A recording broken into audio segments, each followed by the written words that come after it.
Bruh. SummerSlam night 1.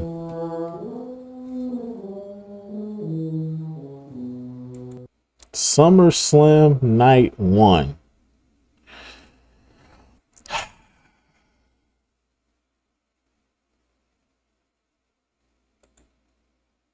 You can't fool a real nigga.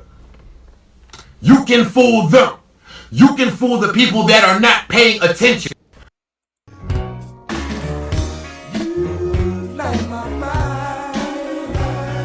Hear me good, nigga. I'm here to double down. That shit is a 2-pack of ass. The fuck are you talking about? That shit stinks.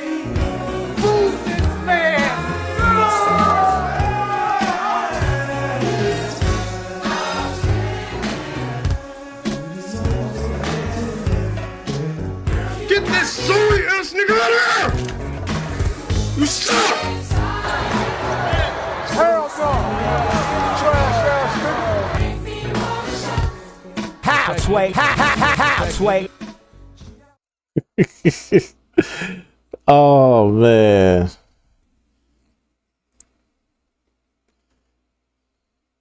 You could take night 1 of SummerSlam and stick it straight up your candy ass, cause that shit was terrible. Oh god. Oh, let's talk about it. Oh boy. I ain't gonna say it was terrible, but shit was not good at all. Not good. Try! That shit was not good, bro. Night 1 was not good. I pretty much say after this match right here, everything went downhill. Everything went downhill. After this match, everything went downhill. Nothing else mattered no more. It just seemed like the energy from for the rest of the show was just bad. All around, just bad. Real bad.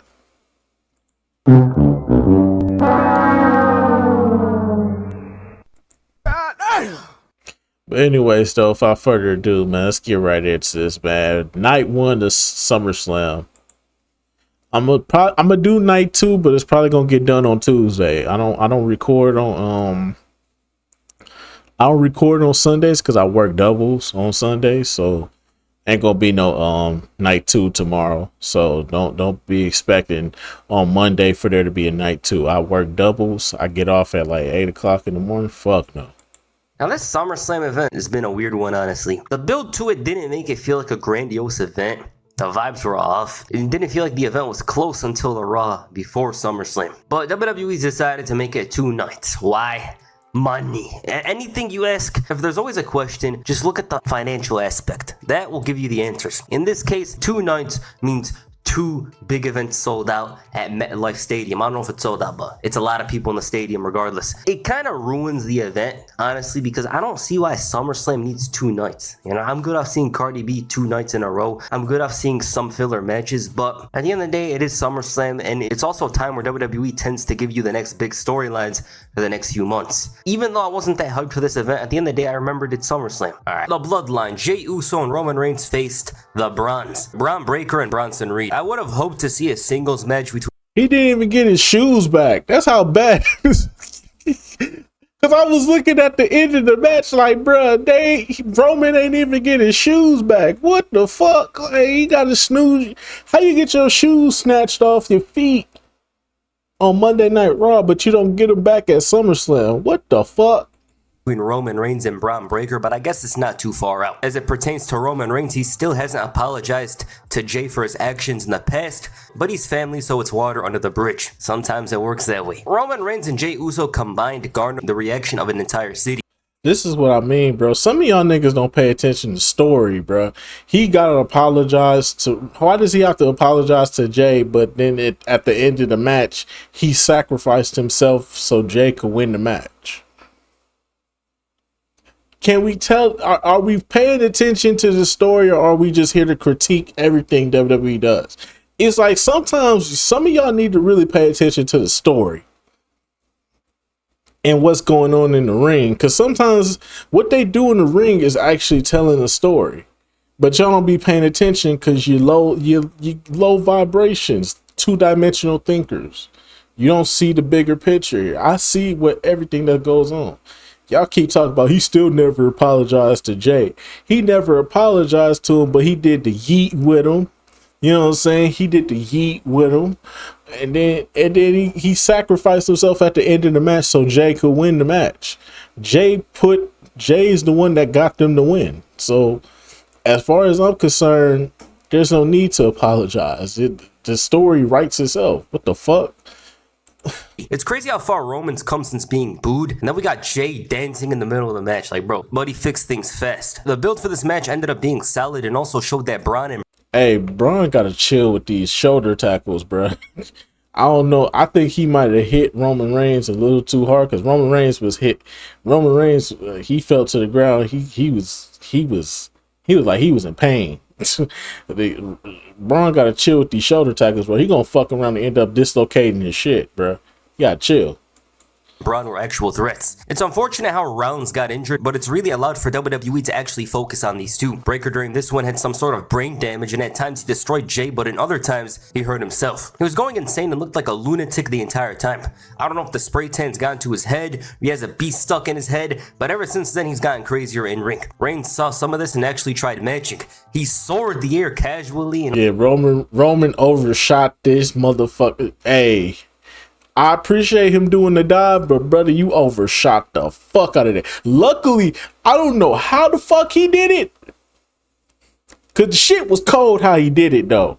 How he recovered. But somehow, some way, he was able to flip himself over so he could land on his back. Cause that was looking bad at first. And then miraculously at the last second, this nigga somehow managed to flip over and land on his back. That shit was crazy, bro. Hey, like I said, this was the best match of the night. They went all out here. Everybody did their thing. Braun Breakker was the MVP of this match. Say what you want, but Braun Breakker was the MVP of this match, as he should be. Braun Breakker was the MVP of this match, hands down. almost hurt himself. One thing I enjoyed about this match is how he felt like the heels were trying to match and overpower the faces. Roman and Jay are some of the best tag team wrestlers ever. The Browns just didn't care about this. They went about it as usual, but brought a little extra knowing what these two were capable of. But then again, I think everyone was insane in this one. Roman in particular was wild at times, and even more wild than anything we imagined would come from him. What the hell is wrong with this guy? Did they ship out brain cells from his brain or something? But Reigns did something for somebody by sacrificing himself to save Jay. In some ways, this is continuity, seeing as Jay and Jimmy constantly came to the rescue for Roman throughout the years. For once, Roman Reigns harmed himself to save the greater good, and that's the biggest thing to come out of this match. Great match. It was great because they filled it up with crazy spots. The Browns in particular were insane and unpredictable. Braun Breakker, this guy was injected with coke before the match. He just had to be. But other than Breakker, the other three showed up. Reigns surprised me a bit here, a bit with his involvement in this one. Yeah, everybody did their thing in this match, but Braun Breakker stole the show, bro. Bruh. I think it's a good and a bad thing because Braun Breakker is starting to hit his stride, but it's a good thing that he teamed up with Seth Rollins, but it's a bad thing because he hitting his stride now, and it's kind of like you kind of want him to be on his own. You know what I'm saying? Like I kind of want Braun Breakker to be on his own. Because he hitting his stride like a motherfucker right now. He is knocking it out the park. But the only reason why he hitting his stride is because he's in this stable with Seth Rollins. So, I mean, it's like, damn, he hitting his stride. You want to see him go for the title now. He ready, bro. So Braun Breakker is ready. But we'll have to wait. We'll have to probably wait until WrestleMania when he turns on Seth Rollins and they break up the group.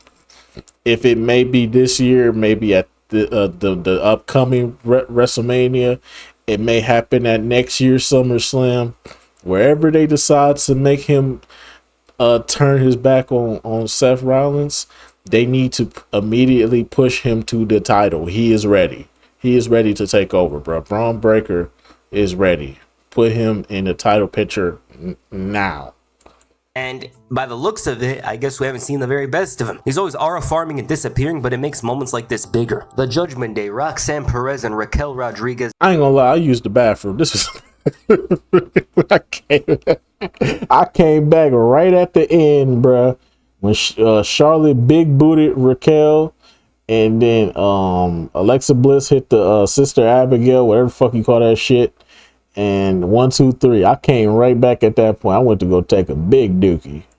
Defend the WWE I did not Women's care Tag for Team this match. I Championships took a against big Charlotte dookie Flair throughout this and whole Alexa match. Bliss. For once, Charlotte has I was started on the doing something toilet, like, different. It served her well. Alexa Bliss, on the other hand, is still very popular. because that's what even though this she's match not near a was. world This title, match she was. still has no problem maintaining that popularity. The action was solid here, and it was not bad at all. Roxanne obviously can't replace Liv Morgan just on the basis of her history with Raquel, but she's done well for herself in this position. Alexa obviously was worked on because she's the weaker link in the team. At least Charlotte coming in, she goes insane. I don't know if it's the stadium, the big time fight feel or whatever, but she showed up here like crazy. Alexa at one point accidentally knocked down Charlotte and almost cost them the match, but she quickly managed to redeem herself. Charlotte had this moment where she could have returned the favor, but ended up dropping Raquel, leading to Sister Abigail and the titles. New champions. Charlotte showed up like crazy here, and with these two teams being as popular as they are, it's natural they win the tag titles. Sami Zayn and Karrion Kross, the rematch.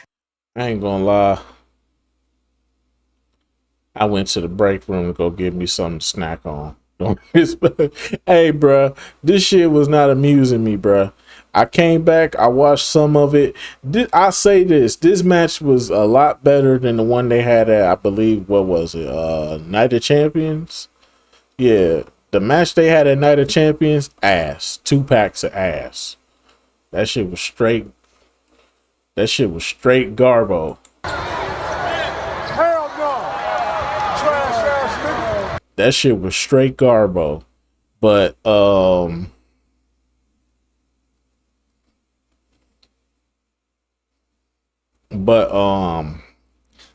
than that though, this was 10 times better. I wish this is the match they would have did at Night of Champions, and then they could have turned it up to another level at this match. Because it should have been a no holds barred match or no disqualification match, since dude kept hitting him with the pipe to the stomach. Since he kept hitting Sami Zayn with the pipe to the stomach. Pause.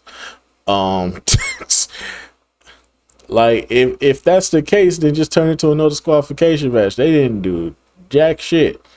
They kept trying to turn. They should have did this for the first match, try to see if they could turn Sami Zayn heel, and then in the second match, now you give Sami Zayn a reason to actually do heelish type shit in the match, because it's a no disqualification match. Would have made a lot more sense here. They just dragging this. I hope they not dragging this, bro. This is SummerSlam. This is where it ends, bro. Because, like I said, I don't see what people see in Karrion Kross, bro. I don't see it, bro. I don't see what y'all see. Yes, he tells good promos, but that's not enough. The ring work is ass, bro. I'm sorry. No, I'm not sorry. I'm not sorry. No. How can I be sorry for somebody that's ass? Delete.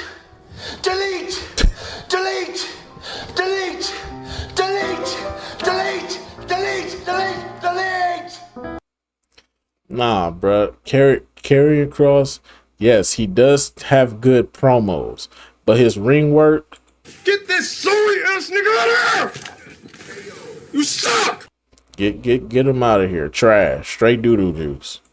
I thought it was once in a lifetime. Now, Kross is still popular with a certain set of fans, and instead of just going about a rematch, he still wanted to expose Sami Zayn as someone who's just about similar to everyone. You see, when Kross is hanging out and catering for 8 hours a day, it allows for him to think hard about nonsense, and now he's targeted Sami Zayn. Now, with regards to this match, it just wasn't much. Like, similar to the last one, I just didn't care much about it. I wasn't too invested in it. It's just one of those things where it's obvious that Kross doesn't got that, like, in-ring skill. He's got a lot of things outside the ring, which is clear as day, but I think that thing is always going to be his Achilles heel. Zayn here did a lot of character work. He didn't want to be exposed as a fraud, as Kross has been claiming for the last few weeks. But yeah, this match is just weird. Like, especially for a SummerSlam singles match, you'd expect more, but it just wasn't much. Zayn, though, didn't fall into the temptation of sin, as I'd say, and he won this match clean. He didn't give a damn. He beat him emphatically, and to me, feels like Kross is at a weird position right now, because he already lost to Sami Zayn last time around, but here it feels even more emphatic, and there's rumors going around that he hasn't extended his contract yet. Maybe they will extend it, but I don't see him having a strong push from here on, because they're too... He better off just going to AEW, bro. Just go to AEW, bro.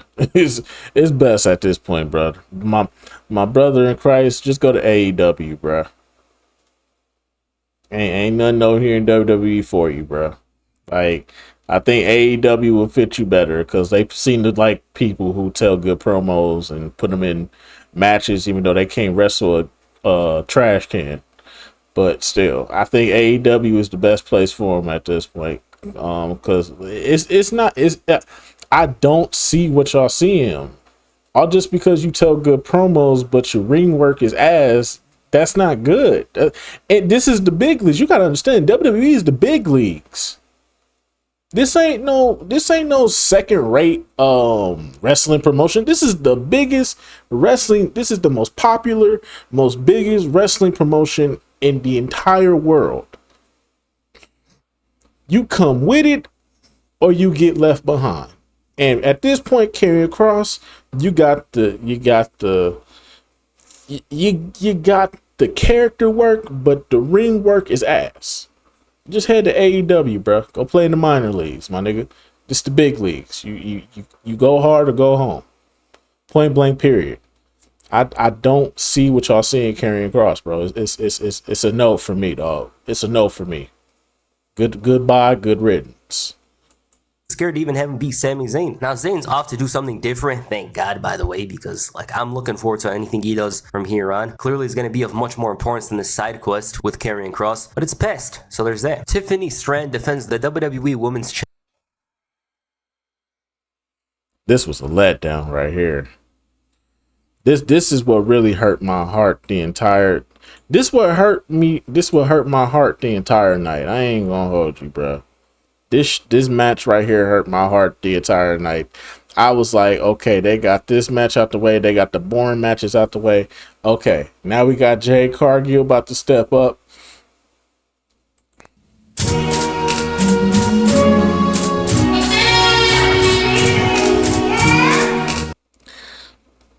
They made. I'm just keep it real. Both of them were ass. I ain't gonna even hold you. Jade and Tiffany Stratton was ass at this match. This match was straight booty cheeks, bro. Tiffany Stratton was doing some shit. I really like. I don't see what y'all see in Tiffany Stratton either. Tiffany Stratton don't do it for me either, bro. I'm sorry, she don't do it for me either. I was hoping Jade would come through in the clutch, but I don't know if this was planned. Or if Jade actually truly fucked up. I don't know if she truly fucked up or if this was part of the plan with Tiffany Stratton. But I will say this match was ass. This was a terrible fucking match. Straight garbage. Go straight to the trash bin for this one. This was a terrible fucking match. Get this sorry ass nigga out of here! You suck! Straight fucking failure of a match, bro. Tiffany was doing shit. Tiffany was fucking up. Jade was fucking up. I don't know if this was intentional or if this... I don't know. But this shit was not it, bro. This was the biggest fucking letdown tonight. I was rooting for Jade. Obviously, you know, my black sisters, you know what I'm saying? I got to root for my black sisters. You know, representation is everything over here. Representation is everything over here. I'm rooting for my black sisters all the time. But this one right here, this one hurt like a motherfucker, man. This got me kind of nervous for what they finna do tomorrow with Naomi. I hope Naomi can still deliver like she used to, bro.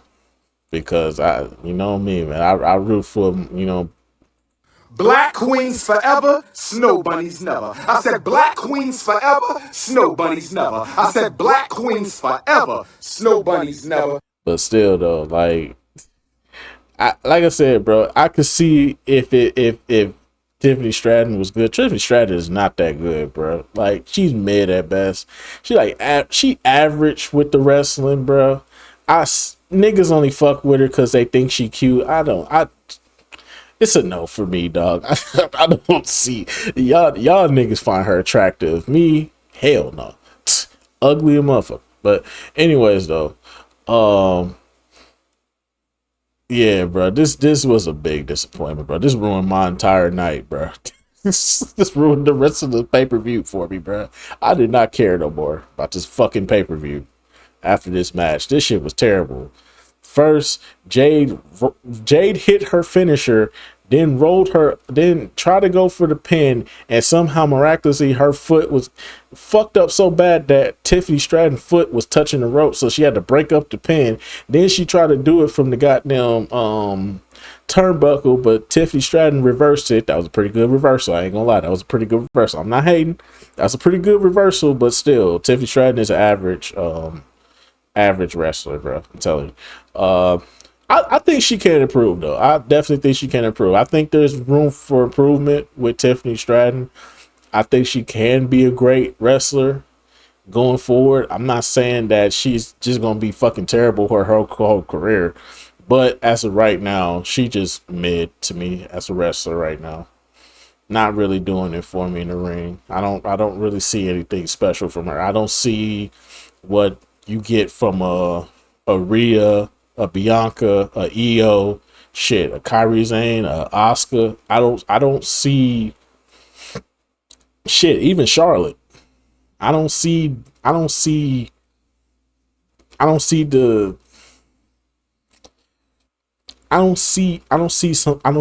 this her niche, her specialty. I just see an average wrestler that a bunch of dorky ass niggas are drooling over. That's all I see. All I see is eye candy right now. Nikki Bella levels of success at this point.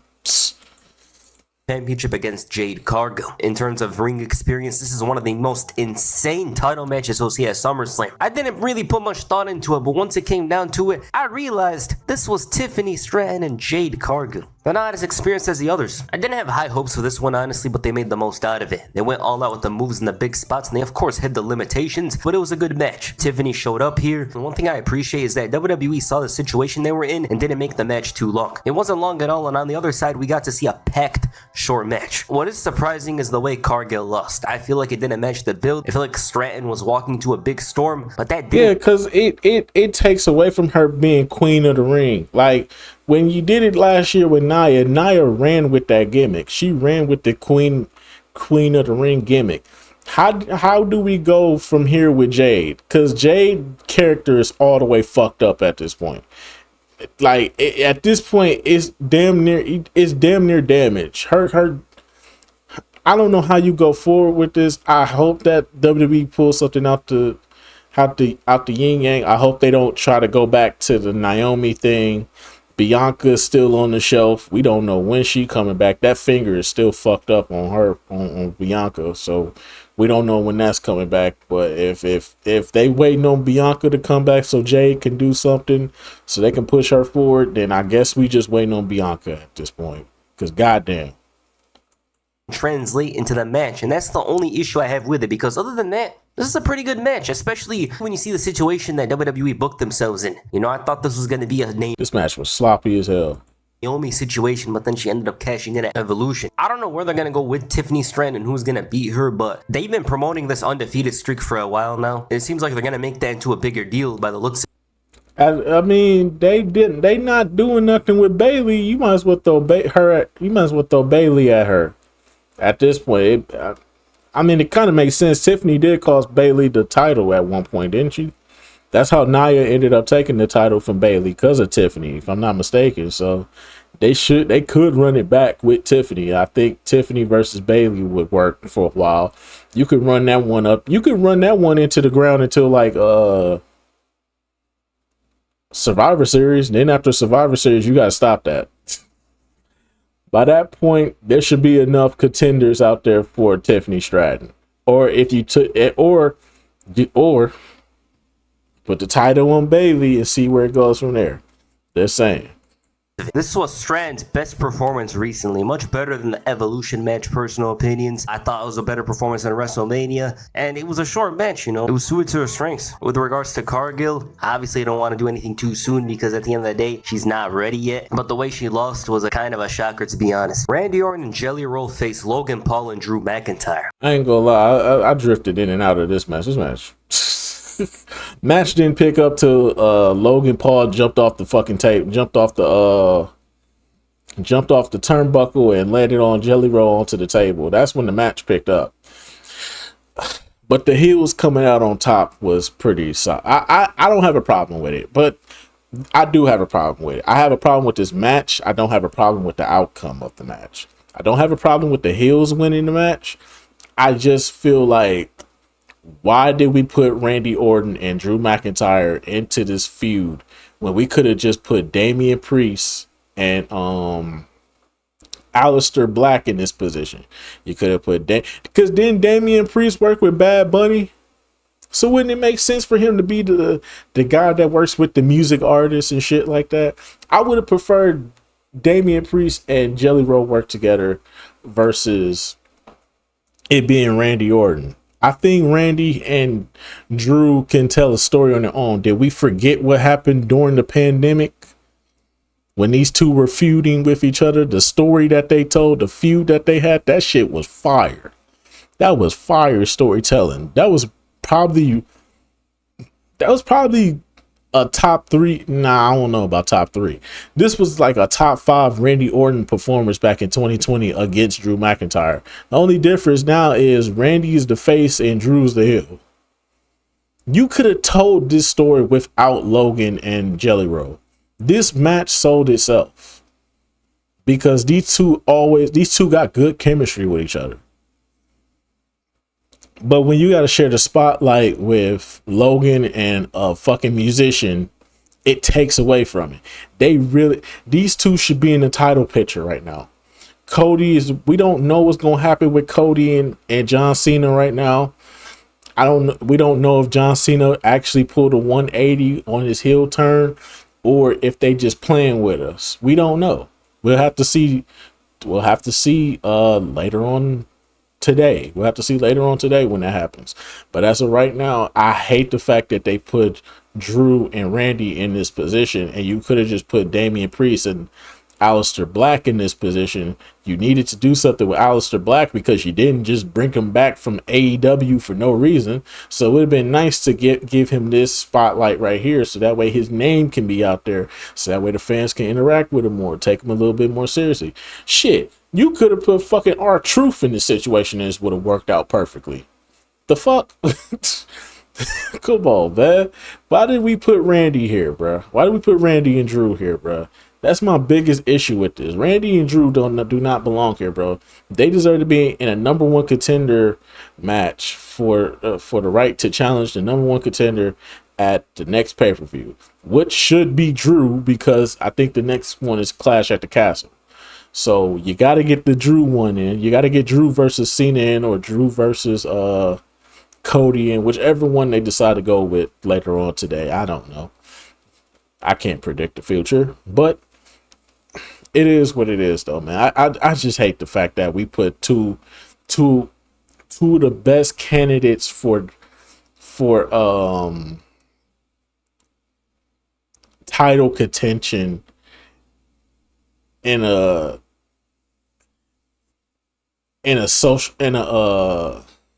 what's the word I'm looking for? A viral moment match. No, fuck this shit.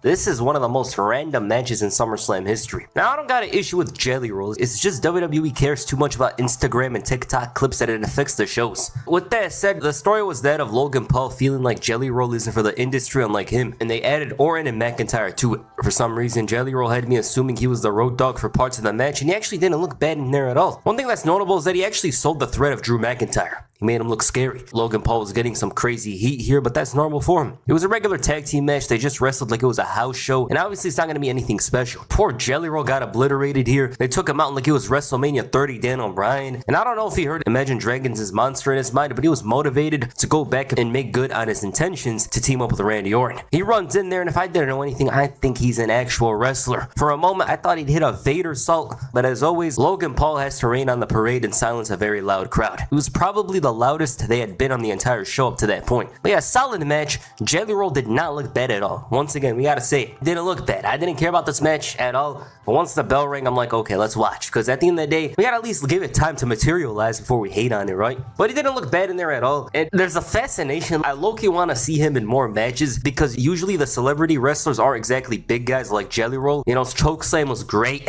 The way he'd grab Logan Paul and hit a freaking power slam had so much velocity and venom to it. I want to see this guy in another match, to be honest. But yeah, he actually looked great here. And that was the main intention for WWE, you know? Jelly Roll looked good. Other than that, I guess it's the end of this storyline. Maybe Randy Orton and Drew will continue. We'll see. And the main event, Gunther defends the World Heavyweight Championship against... I fell asleep during this match. Let's just go come out and say I fell asleep during this match so many times, bro. I fell asleep during this match like 3 or 4 times, bro. This match was boring, bro. All they was doing was just chopping each other in the chest the whole time. And then Gunther started swinging this nigga around until he broke his damn nose on the fucking table. And then all of a sudden this nigga CM Punk get a burst of, get the fuck out of here, man. What is this 1980s ass booking that we're doing here, bro? What is this shit? This shit was garbage, bro. Come on, dog. Come on, dog. Come on, man. That is blasphemous. Come on, man. This shit was some bullshit. This goddamn John Cena never give up as prime John Cena as booking, dog. Get beat up the whole match and then finally get an opening. Then all of a sudden, this nigga CM Punk hit his finisher 2 times. He done. Now I get it. He broke his nose, so that was kind of understandable. That was the only way they could get to pull that off is by him breaking his goddamn nose and bleeding all over the place. But at the same time, bro, it's like, I get why they did it because of how it ended, but still, like, this match was boring, bro. I'm not gonna hold you, bro. There was nothing good about this match. This was literally a squash match. Like, Gunther was just whooping CM Punk ass for like 90% of the match. Gunther was just whooping CM Punk ass, bro. Them power bombs was garbage though from Gunther though. I can't even hold you, bro. I was mad as hell at them power bombs. Like, why are you taking these slow ass power bombs? These slow ass, soft ass power bombs. He was giving them the most softest power bombs I've ever seen in my life. Gunther normally fling your ass onto the mat with a power bomb. This shit was terrible, bro. Like I said, bro, night 1 was ass, bro. I'm hoping the best for night 2, but this was ass, bro. This is feeling like WrestleMania all over again. Night 1 was ass. Night 1 was ass, except for it's only one good match that saves night 1, and then night 2, I feel like it's night 2 go good, but then we get to the end, and then it's just complete bullshit. That's what I'm hoping for. And then we got Cody versus Cena as the main event again. I'm kind of nervous for night 2. God, what the fuck? CM Punk. This is one of those matches you wouldn't have imagined to see, but it's here. The Ring General and the Second City Saint. This one was very physical. It was slow, but I brought out a lot of intensity from Gunther. It was the champion boring. gave him a whooping, and Punk was only hanging on by a thread. I felt like Gunther's chops were gonna I was like, damn, nigga, we can't even get a duplex. I said a duplex, a suplex, a DDT, a fucking neck breaker, some shit. Give me a basic move. Just chops to the chest. These niggas just chopping each other in the chest the whole time. Then Gunther finally says, fuck it. It just starts flinging CM Punk all around the fucking ring. Oh my God, bro. Hear me and hear me good, nigga. I'm here to double down. That shit is a 2-pack of ass. The fuck are you talking about? That shit stinks. But let me guess, CM Punk fans gonna say, this was the best match. This was the best match. Shut the fuck up. This shit was not the best match. This nigga, CM Punk was getting his ass whooped for 90% of the fucking match. Fuck out of here. What are you talking about? Move this man! disintegrate CM Punk's chest. Like, I thought for moments that his chest was gonna turn into sand. This guy was wrestling on pure adrenaline. It was a fight, a battle, which was something that this show lacked. Braun Breaker had the fire early on, but these guys showed that main event level resolve. Both guys beat each other into exhaustion. It felt like a prime Gunther match from 2023. This clothesline, it doesn't stand out a lot, but it certainly did for me. That level of aggression from it just makes the match for me. And this was all before they started trading the finishers or the bigger moves. The match felt like Punk was playing Bret Hart and Gunther was the big bad villain in his way in 1994. Punk had to tear him open to tear him down.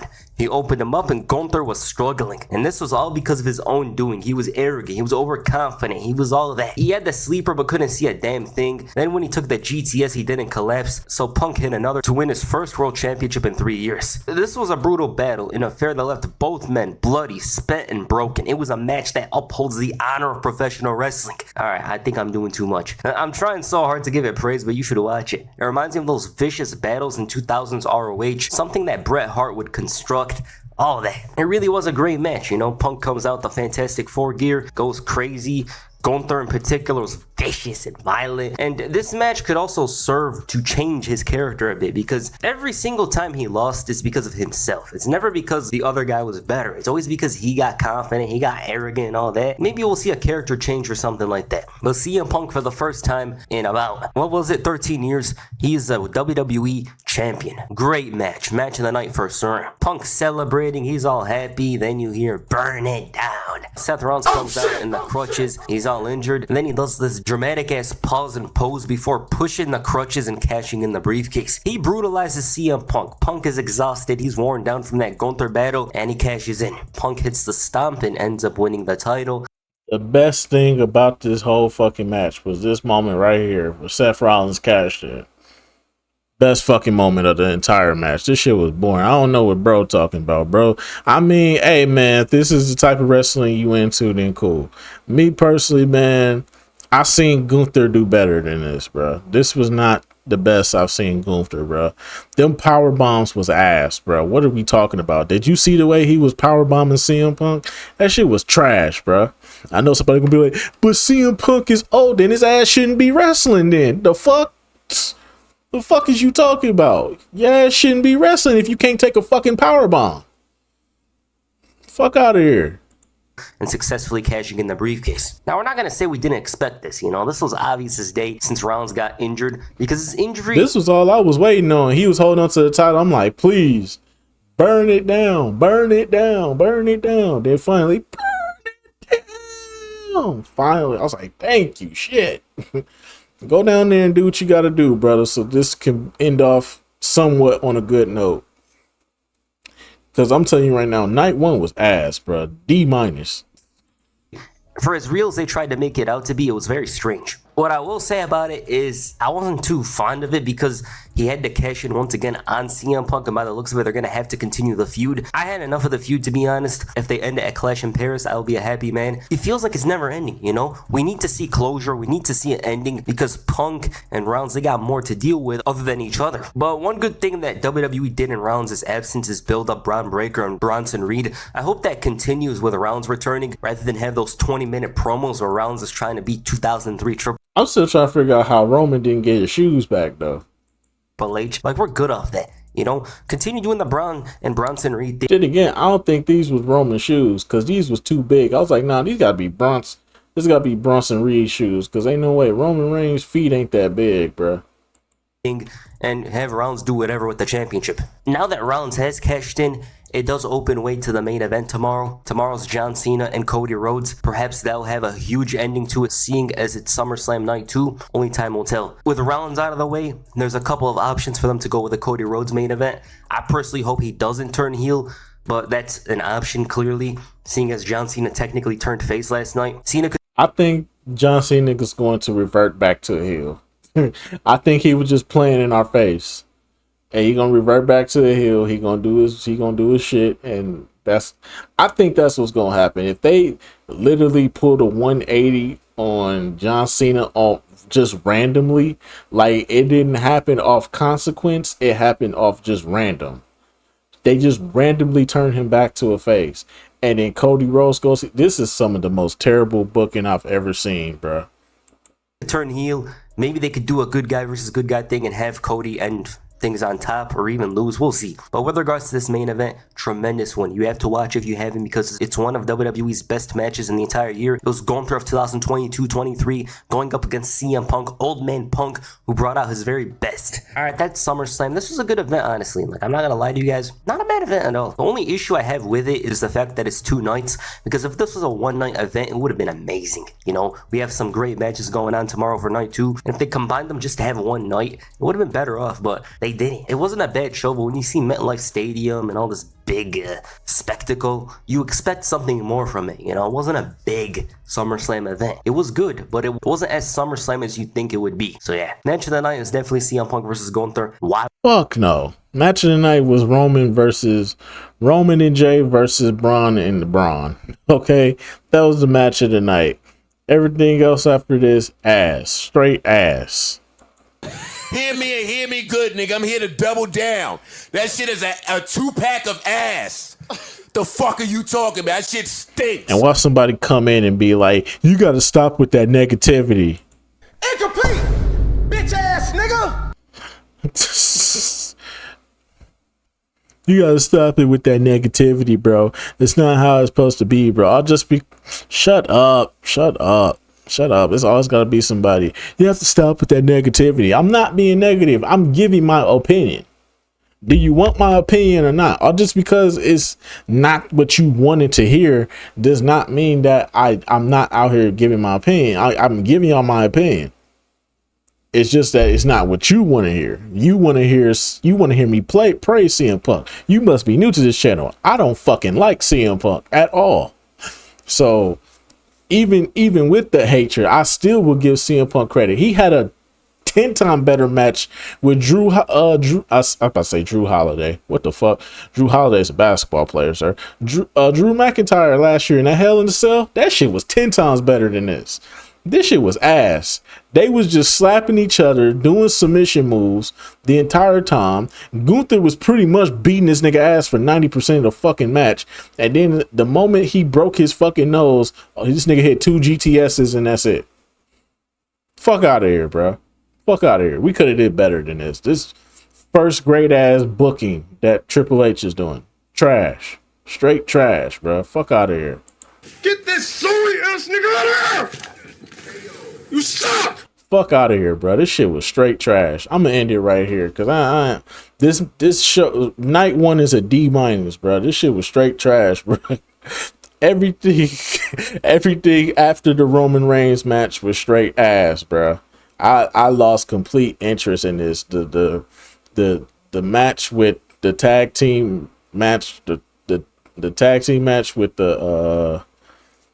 with Charlotte and all them, like I said, that was a bathroom break match. I took a big dookie on that match.